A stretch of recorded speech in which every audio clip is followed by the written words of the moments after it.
It's really more personal. We have Okay. plenty of people talking Baez, about take one more. Can you just start telling us about the first time you met Dr. King and what that was like and how you felt?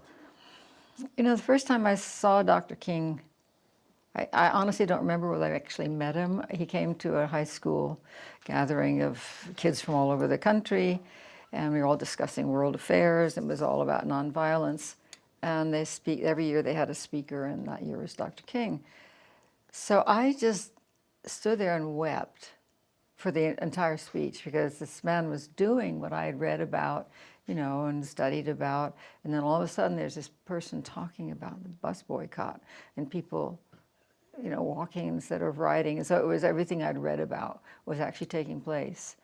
And I'm so overwhelmed still with that moment. I honestly don't remember whether I met him there. I was a 16-year-old kid along with all the rest of them. And I don't remember officially when I met him. I know it was at one of the conferences. We finally had a face-to-face. It was like you cut out the time to do that. And we started doing a lot of joking. So it's a healthy way to begin. What kind of jokes? So were you intimidated and then you met him as a jokester? Did he disarm you in that kind of way? No, the very first talk, I think we were both sort of a little bit intimidated, maybe. Later on, I mean, his jokes, and Andy knows it too, they all know it. They would tell dirty jokes by the hour. By the hour. I went to pick up, was allowed to go in the car full of lieutenants. There was Jesse and Bevel and Andy. And we went to pick up Dr. King. I think it was to bring him into Grenada. And they said, yeah, I could come along. I thought, because a huge demonstration planned for the next day. So I went and I thought, oh man, I'm really going to get the inside story on how they organized one of these things.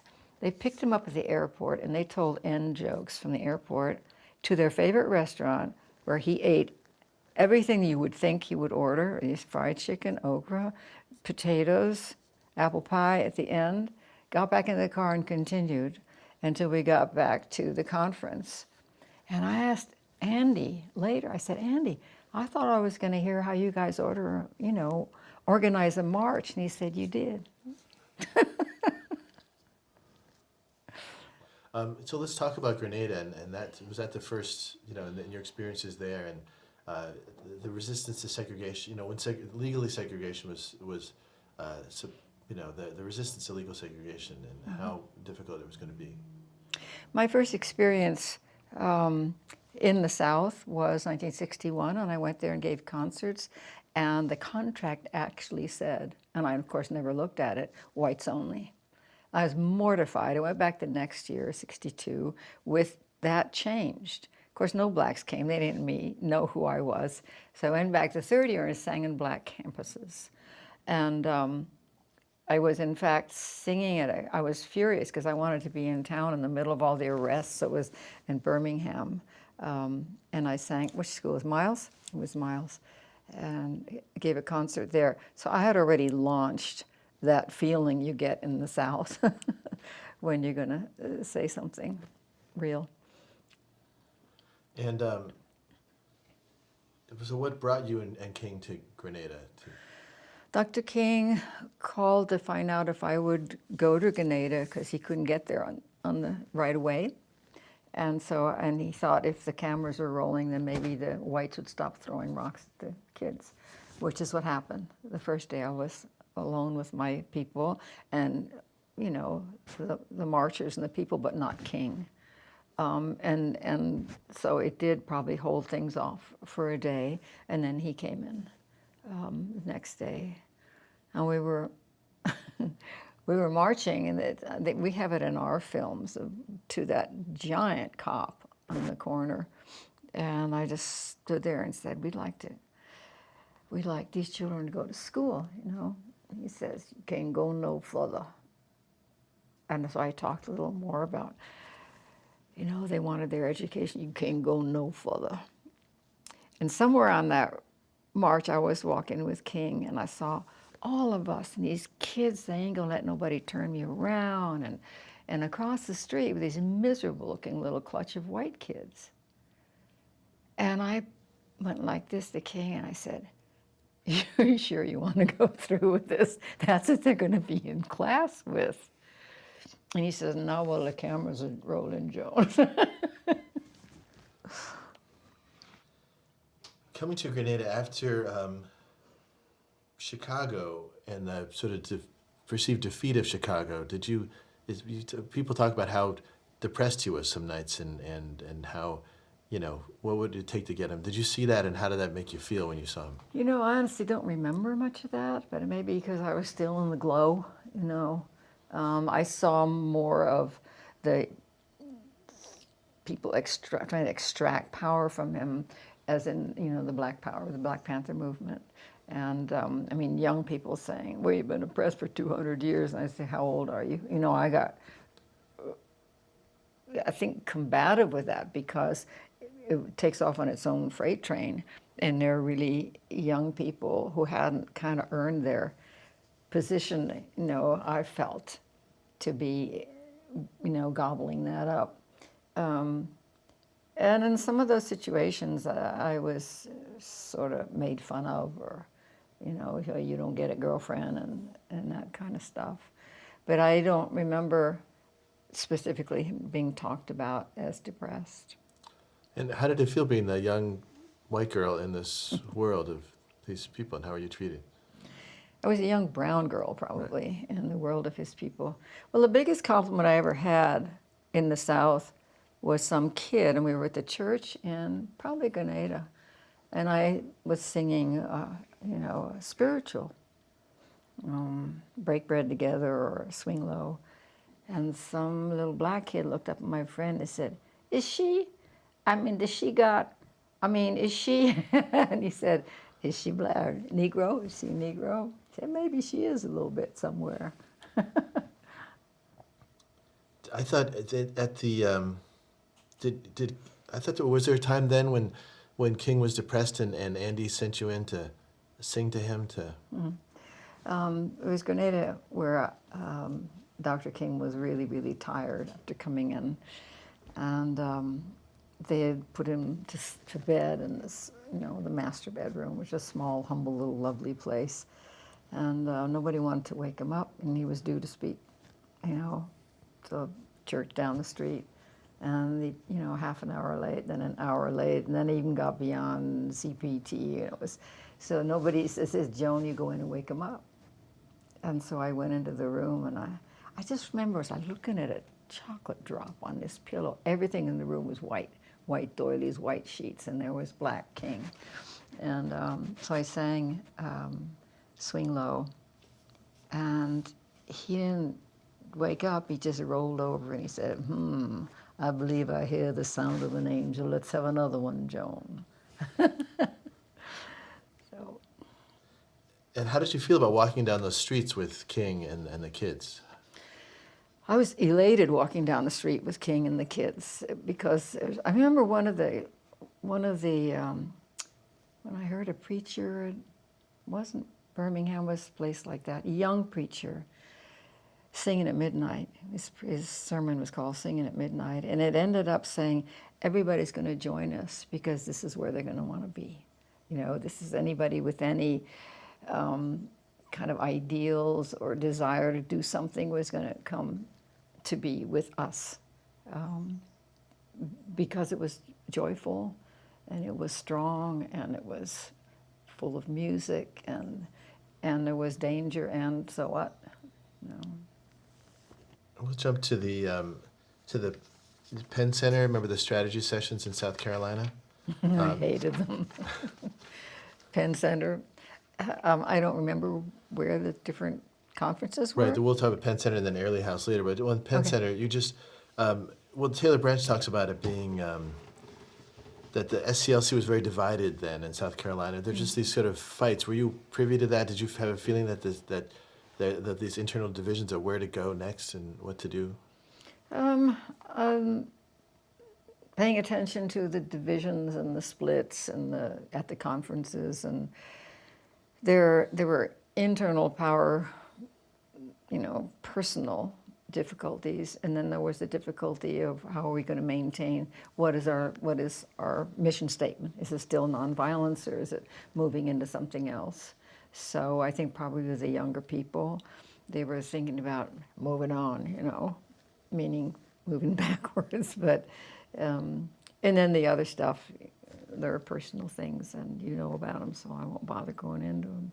But yeah, any conference of that type and so high-powered, and it just seems as though King was almost Dr. Martin Luther King by default. I mean, I don't think he really necessarily wanted that position, but he got it, and he was, for all of us, the right person.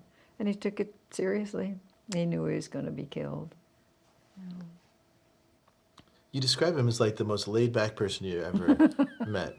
But other people talk, but he also would play pool and eat and joke around with people. Can you talk about, like, as a person, his personality a little bit?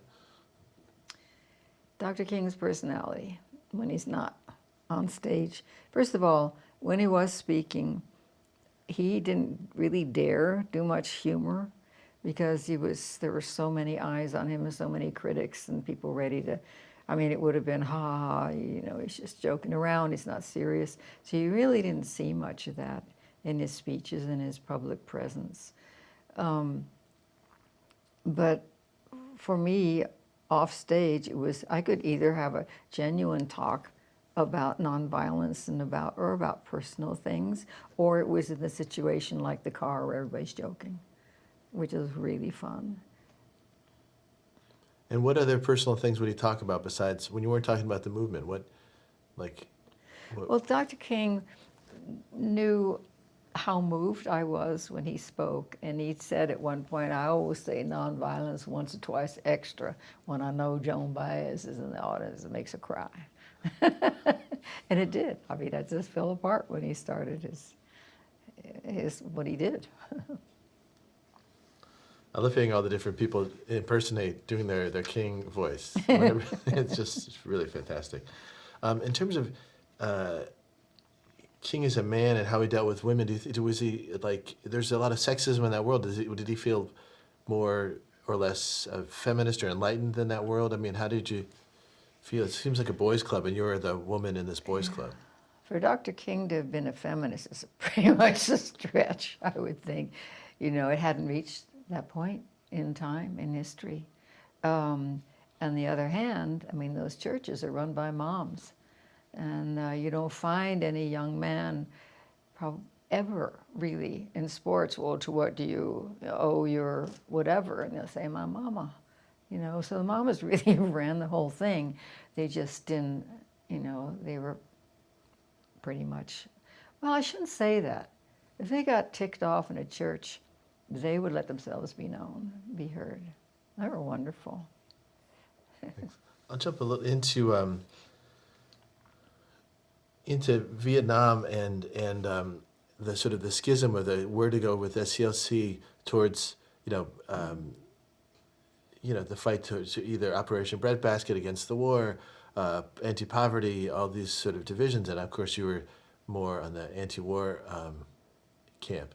Can you talk about that as that division came up and those discussions and how you felt about it and how you felt the movement was changing then? How was responding to this? The riots, there's the war, and there's civil rights movement all happening at the same time in the 65, 66. And then there I was in jail, about the war.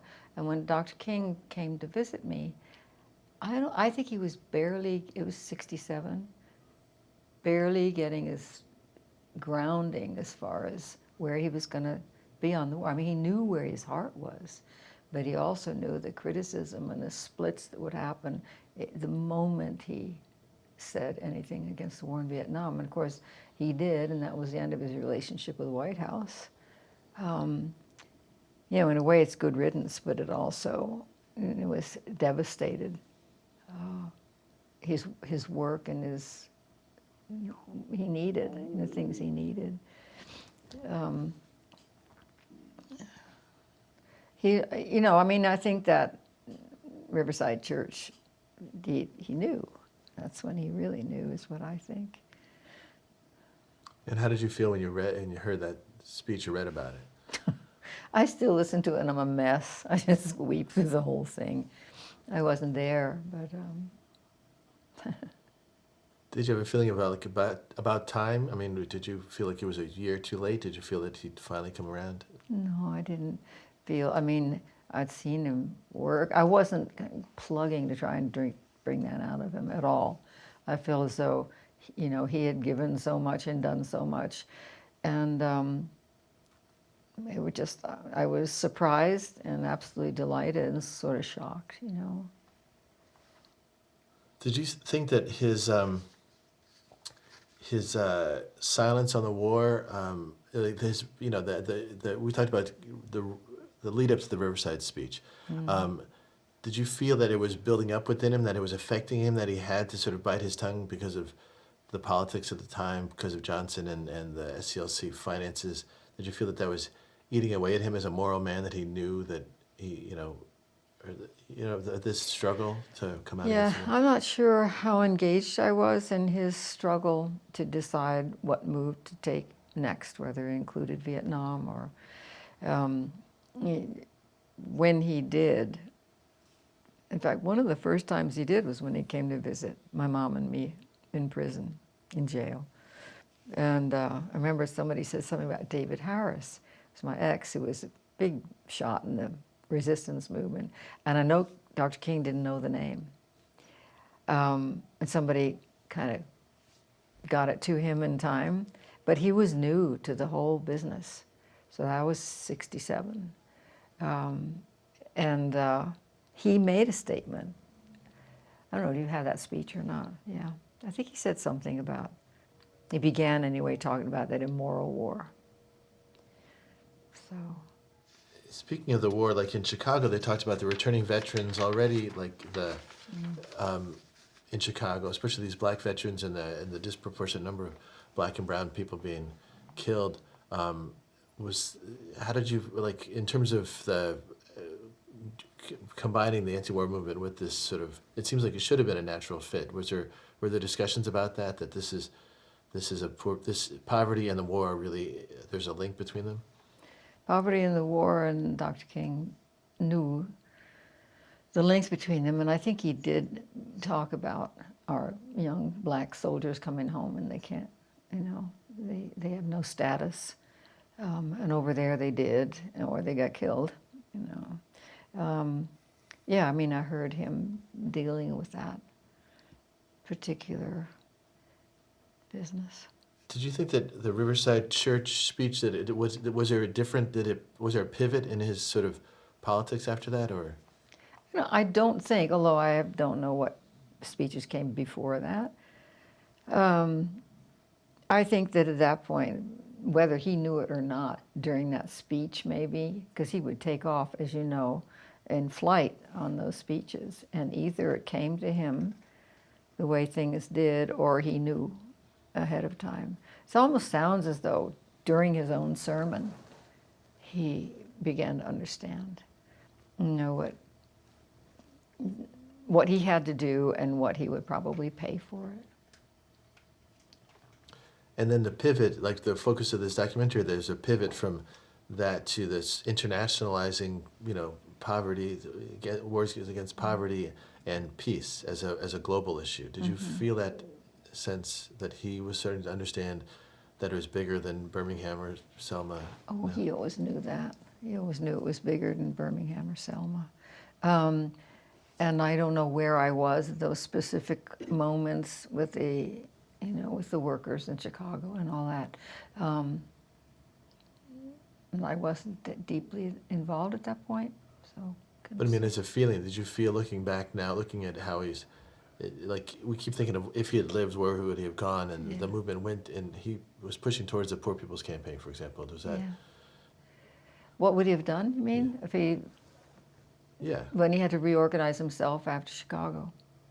I don't know, at the end of Gandhi's career, when everything started falling apart between India and Pakistan, he said he would take his shoes off and walk and start over again, everywhere. Just go on what he always did.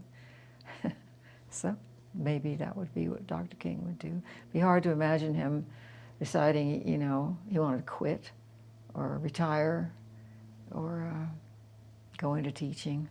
You know, he did what he did. Right.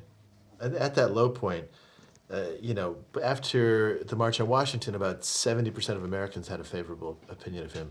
By the time of the Poor People's Campaign, 66% of Americans had a negative opinion of him. Did he talk about that? Did you feel that weight on him? Didn't talk about it. And I'm thinking as we're talking now, that I wasn't present in my mind for a lot of those things, that I wasn't analyzing the Civil Rights March or Dr. King and what's he going to do next. Right. It's just there was time, I guess, back then where they said, where I guess he told somebody, like, I don't want to do this anymore. I just want to be like a little country preacher Yeah, again. I remember that, yeah. Was that to you, or is that? When Dr. King started saying openly, I don't want to do this anymore, I just want to be a country preacher. I might have heard him say that when he was drunk one time, or I heard it enough from other people that I thought I heard it from him. And when he was drunk and saying that, was there a sense of, did you feel for him, or was it more just always a friendly drunk, or did your heart, like, how did you feel? I always felt for Dr. King. I mean, I couldn't imagine the pressure that was on him. Nobody could. None of us could imagine that.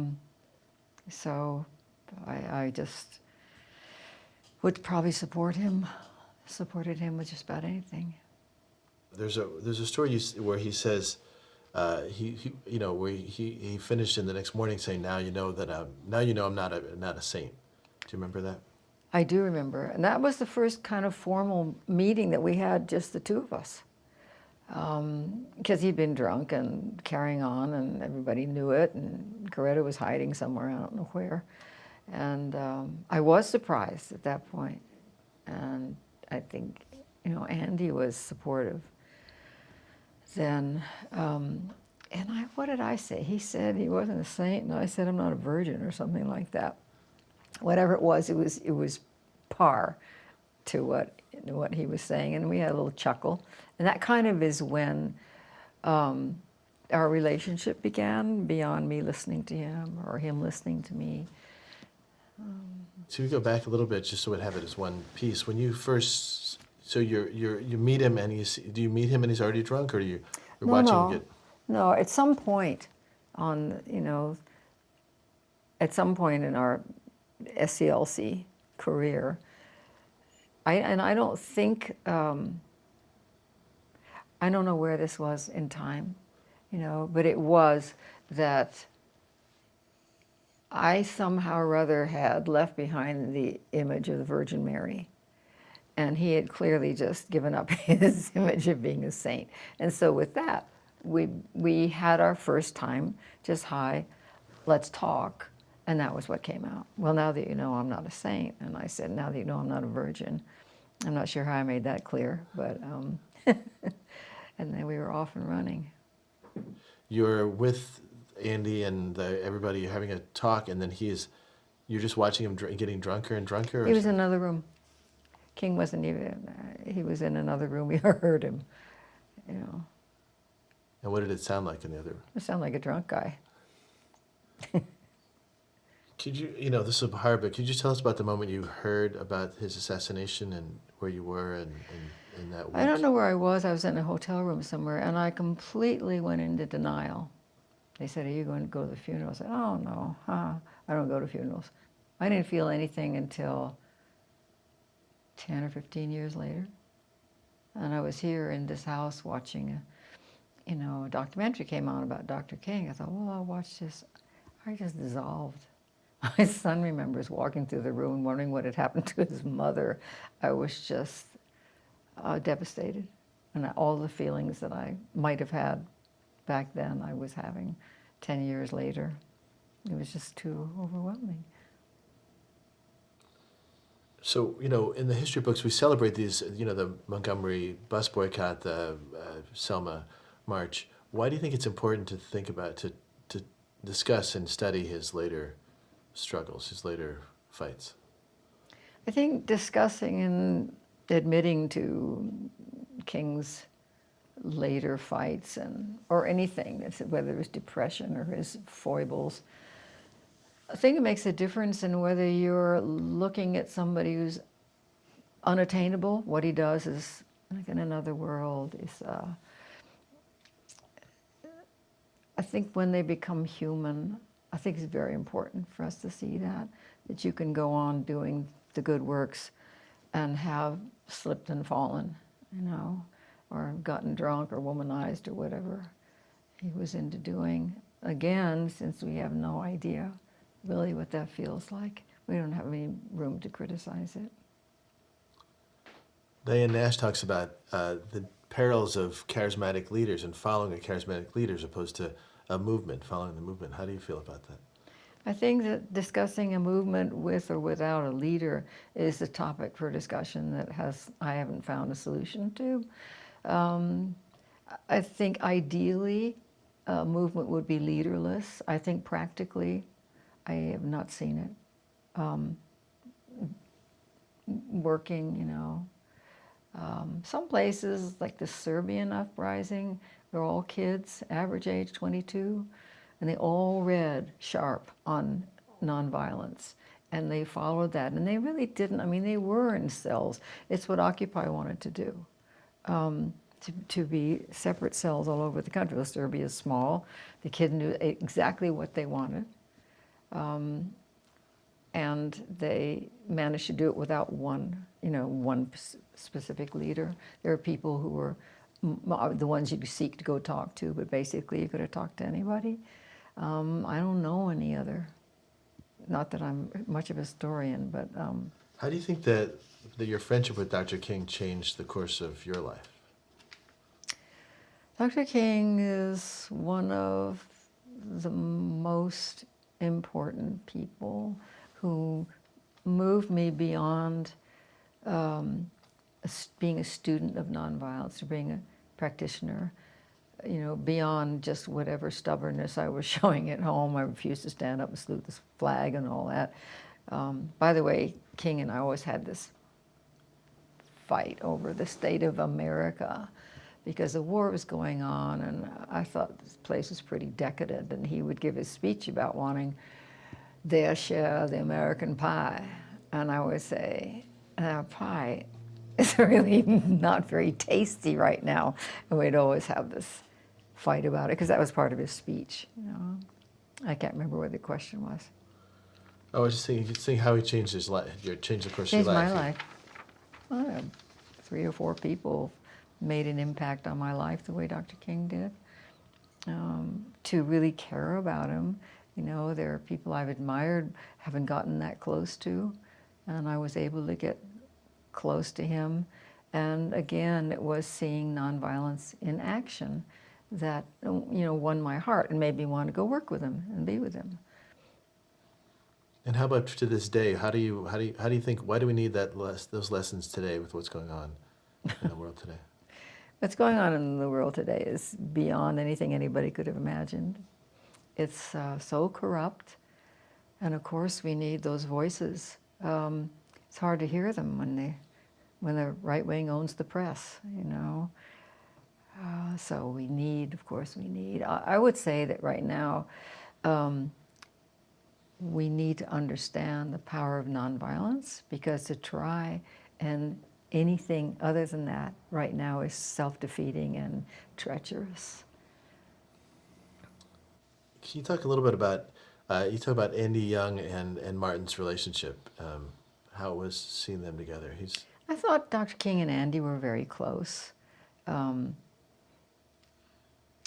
Andy was, they joked about him because he was the only one who was really brave. They would prop him up in the front of the march, And I don't know if this is true or not, but I heard it from more than one source, and I heard it back then, that they had him in the front of the march somewhere, and a bunch of kids came out and knocked him on the head, and he passed out, and they were dragging him along, keeping him in the front. And the kids went around the block and hit him again, and he woke up.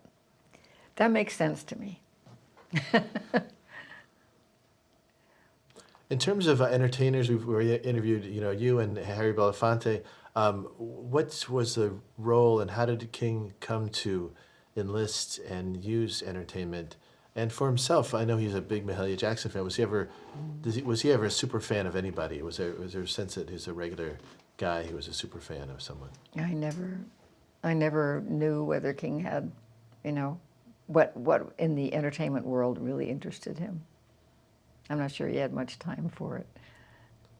But he knew that strategically it was a really smart use of. Well, to try and have a movement without the music would have been ridiculous. Plus, it's there. I mean, it's just there. I ain't gonna let nobody turn me around. It's just like saying good morning. You know, a picture of two kids, which I saw. They had to be 10 or 12, and marching with Miss Washington, I guess, with a sign saying freedom or the like, and a cop running at them. And they got down on their knees and went on singing. And the cop didn't know what to do with himself. You know, it was too embarrassing to, not always, but in this case, too embarrassing to, you know, hit them, knock them out, whatever his plan was. If they had just flipped him the bird, it would have been enough to do whatever he really had in his heart to do. Are there other stories about King, like personal stories, political, or just things that come up, anecdotes you remember that, that would really sort of, again, this idea of humanizing King and what he's been through? I saw him one night at one of the conferences, SCLC conference. And somebody wanted to know about where the finances stood. And either he didn't know or he didn't want to talk about it. So he started preaching about everything else, until everybody was all riled up and singing and clapping, and he got away with it because he was so charismatic and lovable, you know. So he was tricky. Sorry? He was tricky. He was tricky. Not many people have the combination of things he had. He had the vision. If he didn't have the organizational stuff himself, he was surrounded by people who did. And he had the knack for taking an idea that he could have done alone, because he had to be able to do it alone, but with the organizing and with his kind of special gift, he didn't have to do it alone. There'd be 150,000 people there with him. It's like Gandhi's March to the Sea. Went down to pick up a grain of salt to defy the British. By the time he got there, he had 500,000 people with him. And that's the very specific gift. And that would be something where it would be highly questionable whether you'd want this person to be a leader or not. Because without him, it's those ideas and that courage and charisma. I just want to go back a little bit to Vietnam and Chicago. And can you give us a sense for people today in 2018 about the level of violence on the streets between the rioting, the violence of the war, the sense of, in this violent, tumultuous time, how revolutionary and nonviolence and how difficult maybe it was to be that commitment to nonviolence? Probably more difficult to organize nonviolence than to organize violence. I think we figured that out after millennium. I was wondering about. Personally, we can't even understand. We have, we live in interesting times right now. That's of a course. lovely way to say it. but the violence, the assassinations. Let's see, before even of the JFK assassinations, the rioting in Watts and Detroit. The anti-war movement in Kent State, there's a world of violence, and then here's this message of nonviolence. Can you just personally, how did you feel when you wake up in the morning? People talk about, Clarence Jones talked about how he felt like people don't understand how close the country was to breaking apart. Or did you feel that? I always felt that the world was close to falling apart. And that's, of course, obviously how I feel now. But I had the understanding from when I was about 12 that adding to the violence was not going to do anything. It was not going to help anybody, any side. So I just took a path then. And I took it and I never really left it. It's the only thing that made any sense to me. So I knew that for the most part, people wouldn't know what I was talking about. They would think I was nuts. They would belittle it. They would give you the what would you do if scenarios in which you can't get out alive. And you have to just know all that stuff and keep walking. Certainly, people of your generation, of younger than King, many of them were pulled in more radical or violent directions. Did you ever question it yourself? I mean, you said from 12 you had that moment, but did you ever have any kind of Whether I had any second thoughts? second thoughts about nonviolence, organized or otherwise, I don't think so. I mean, when Tom Hayden and Jane Fonda, spoke out against some nonviolent stand that I had taken, it never. I mean, I just thought they didn't get it. They probably didn't. I sort of, maybe I was dumb, but I just blithely went on my way, and that was my belief system, and it never. I mean, it wasn't as though something came along to challenge it, and it looked like a really whole better way to do things. And in retrospect, how do you feel that nonviolence is fair? Do you think it still has? I don't think nonviolence has even had a chance to come into its own, except a couple of times, and it may not because it's difficult. I guess Gandhi said that the human psyche is both violent and nonviolent, and the question is, which one are you going to organize? So, after all these years of violence, some people are just addicted to it. They can't make themselves think another way. So, and in the atmosphere we're in now, so the year of the bully, it's even harder to try and present something other than either being a liberal, which isn't enough, being a progressive, which hasn't really pulled itself together in a way that it can make itself understood. I think right now I have this little saying, it's little victories and big defeats, because we're living in a big defeat. I mean, but our background scenario is global warming. So that's not exactly a leg up, for kids. So that's there, and you have to do everything in spite of that. And then the bully comes along, and everything gets worse every single day. Things get worse for the majority of the people in this country. Most of them don't even understand that yet. So it's against that scenario that we need to be very inventive, very imaginative to find our way through it, and very dedicated. Do you have hope right now, or on the hope scale? How do you? Well, on the hope scale, I've never been very hopeful. On the other hand, I'm not hopeful about the state of the world. I am hopeful about people's resilience and what we can do if we really want to do it. And I think courage is the most important of all the virtues, to be courageous. And courage is contagious. Violence is contagious, but guess what? So is courage. And so if you've experienced nonviolence in its various forms, it can also be contagious. If you have a moment to see what it's actually doing and see that it's possible, and see that it's not soft, that it's not weak, it's very strong. You can refer to it as fighting, battling, but just different tools. They're different tools.